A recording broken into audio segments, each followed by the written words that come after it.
Une fois de plus, bonsoir tout le monde. Bienvenue à la deuxième partie de la conférence après le match RCA contre RDC.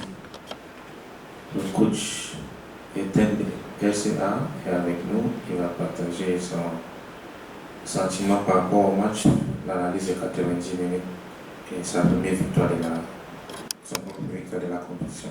Félicitations coach. Quelle est votre analyse de la prestation des Gascons aujourd'hui?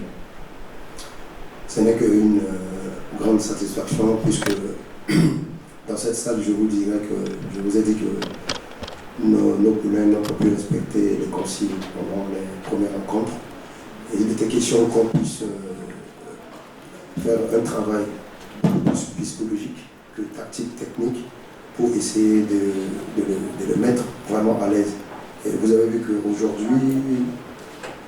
sans avoir spéculé, les enfants ont pu respecter les consignes, je peux dire à 80%, puisque lorsque nous avons vu la RDC évoluer pendant la première rencontre, eux ils jouent en contre parce qu'ils sont des gens vifs devant, qui couraient et donnaient des centres à leurs attaquants. Et à l'entraînement, on a dit qu'il fallait jouer un bloc médian qui va leur permettre d'avoir seulement que la transition ne puisse pas faire entre la défense et le milieu du terrain.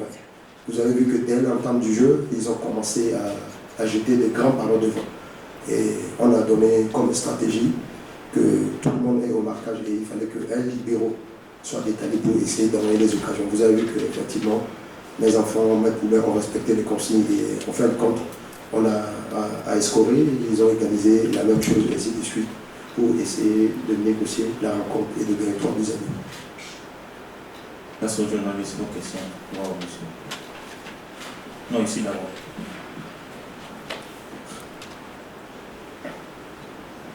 Coach, félicitations. Alors, on a dit personnes qui est hors du match. C'est peut-être pas le joueur le plus attendu. Il y a le Cresso qui est également l'une des figures montantes de cette sélection. Alors, est-ce qu'après le match face au Cameroun, il y a eu un autre discours qui a été tenu au Cameroun pour leur permettre de produire un spectacle tel que nous l'avons vu cet après-midi?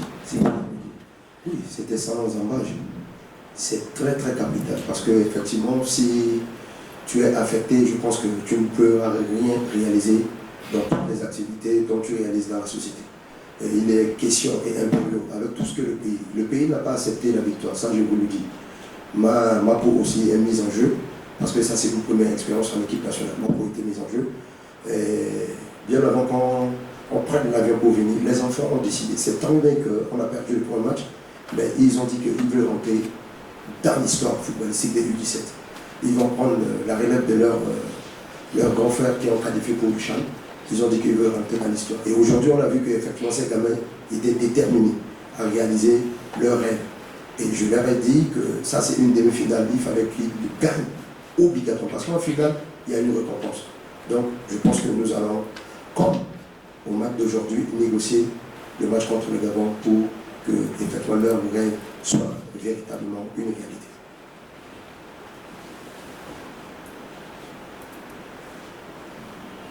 Bonsoir coach. Bonsoir.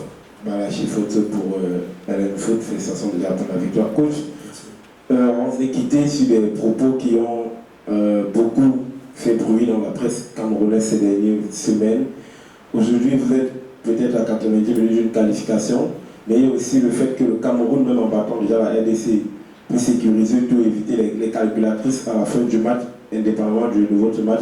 Est-ce qu'aujourd'hui, au vu de ce scénario que je viens de présenter, on conserve la même pensée de cette équipe du Cameroun ou on préfère retirer ces propos pour éviter véritablement tout grabuge après? Merci. L'autre question que tu as posée, je pense que c'est l'avis de pas tous les journalistes. Je ne répondrai pas à cette question par rapport à tout cela. Mais par rapport au match où peut-être le Cameroun va laisser place au Congo, nous, on n'a pas de problème. Je vous disais pendant les points de presse que ce n'est pas un match en aller et retour.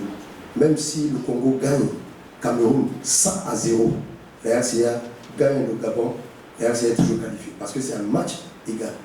Or, si on joue aller et retour, c'est maintenant les goals qui doivent rentrer en ligne de compte. Donc nous n'avons pas de problème. Nous, notre souci, c'est que contre le Gabon, même si on gagne 1-0, on a la qualif. On n'a pas besoin d'autre chose. Mais par rapport à tout ce qui se dit sur les réseaux, machin, etc., je pense que je n'ai pas attaqué nulle part, ni la fédération, ni les organisateurs de ce tournoi. Donc, il n'y a pas de question, il n'y a pas une réponse exacte à cela. Bonsoir coach. Bonsoir. Manuel Hector pour Ellen Foot. Déjà toutes mes félicitations. Merci. Vous nous avez offert un très beau spectacle. Je ne me heurte pas en disant que c'est certainement le plus beau match depuis le début de ce tournoi, donc toutes mes félicitations. Merci. On a vu une équipe de la Centrafrique qu'on n'a pas vue face au Cameroun. Je me suis d'ailleurs demandé si c'est la même équipe qui a pris 9 buts à 0 contre le Cameroun. Après, c'est vrai ce que mon confrère a dit. Il y a eu la petite polémique qui a été créée. Mais on va vite passer dessus et se dire que nous sommes entre nous, frères de la zone UNIFACA. Maintenant, la Centrafrique va discuter une rencontre face au Gabon. Vous savez, avant vous, il y a le coach du Gabon qui était là et qui priait pour votre victoire, parce que votre victoire les relance complètement. Alors, comment est-ce que vous allez préparer cette rencontre face au Gabon? Nous sommes tous des collègues. On est sortis d'une même école de formation. On est tous des instructeurs de Mungi. Le collègue gabonais, Jean-Joseph, le collègue qui vient de la RDC, Étienne, parce que nous avons trouvé tout à l'heure notre formateur, Étienne Soken, tout à l'heure là-bas. Il nous a apprécié, machin, etc. Donc, ça, il n'y a pas de problème à ce niveau. Effectivement, vous avez vu que ce n'est pas les mêmes joueurs qui ont évolué, ce n'est pas le même schéma tactique. Donc, pour oser, il faut nécessairement, parce que c'est la bataille. Je ne peux pas revenir avec les mêmes joueurs, parce que l'objectif est différent. J'ai perdu la première rencontre, il était impérieux de gagner le second match. Donc, pour gagner, tu es obligé de revenir ciel et terre pour y se gagner. Vous avez vu que c'est un milieu du terrain que je le fais jouer aujourd'hui comme latéral gauche. J'ai ramené le latéral gauche comme capitaine dans l'axe. Et celui qui a joué dans l'axe contre le Cameroun est revenu sur le côté. Et tu as vu, je vais seulement avec un milieu récupérateur et deux. Tu as vu le numéro 10 et le numéro, celui qui est sorti meilleur joueur du match. C'est des enfants. Je les ai mis par rapport à d'autres qui n'ont pas respecté les consignes pendant la première rencontre. Et effectivement, voilà, ils se sont jetés à l'eau. Et voilà, aujourd'hui, ils ont livré un très bon match. Moi, je suis très satisfait, mais je leur donne cette victoire parce qu'effectivement, ils ont pu respecter les consignes. Pas à 100%, mais au moins, je peux dire à 70-80%, ils ont respecté les consignes. Et véritablement, la suite est là, on a gagné le match.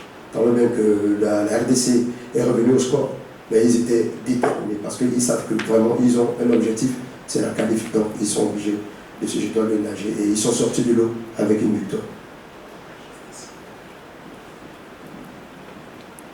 Alors bonsoir coach. Bonsoir. Alors, coach,